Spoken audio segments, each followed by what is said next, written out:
GBPUSD analysis today. Hello friends and welcome to your channel TubeCore. In this video we'll talk about pound against dollar. So before we start the video, if you're new to the channel, then make sure you subscribe, like and share.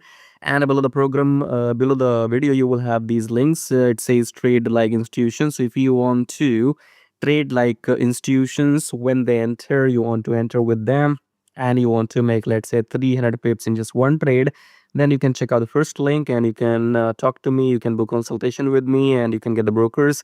Join free Telegram as well. Coming back to the chart, starting the top down approach with weekly time frame. Weekly we are below the EMI. Daily we are below the EMI. 4 hour we are below the EMI. Look for shorts after the pullback.